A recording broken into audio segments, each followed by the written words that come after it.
Power star के नए गाने का पोस्टर हुआ रिलीज। जी हां दोस्तों, आपका स्वागत है मेरे चैनल ऑसम भोजपुरी पर। वीडियो को पूरा देखिएगा। वीडियो पसंद आए तो वीडियो को लाइक और चैनल को सब्सक्राइब कीजिएगा। दोस्तों, अभी से 15-20 मिनट पहले पवन सिंह के एक गाने का पोस्टर यसी फिल्म से रिलीज किया गया, जिस गाने का नाम रोग कैसन लागल है। इस गाने को पावर स्टार पवन सिंह ने गाया है और इस गाने को सच्चिदानंद जी ने लिखा है और गुरवंत सेन ने इस गाने में म्यूजिक दिया है।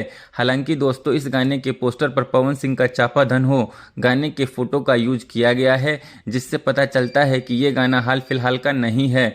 मुझे लगता है कि पवन सिंह का कोई गाना जो फिल्म के लिए बनाया गया होगा पर उस गाने का यूज नहीं किया गया होगा फिल्म में, तभी गाने को ऐसे रिलीज किया जा रहा है। या फिर पवन सिंह के पुराने मूवी का गाना भी हो सकता है, जिसे यसी फिल्म्स वाले गाने का नाम चेंज करके रिलीज कर रहे हो। हालांकि पोस्टर पर कमिंग सून मेंशन किया गया है। अब जब गाना रिलीज होगा तभी पता चलेगा कि ये नया गाना है कि पुराना गाना है। खैर दोस्तों, आपको क्या लगता है कमेंट करके जरूर बताइएगा। फिर मिलते किसी नए वीडियो में। धन्यवाद।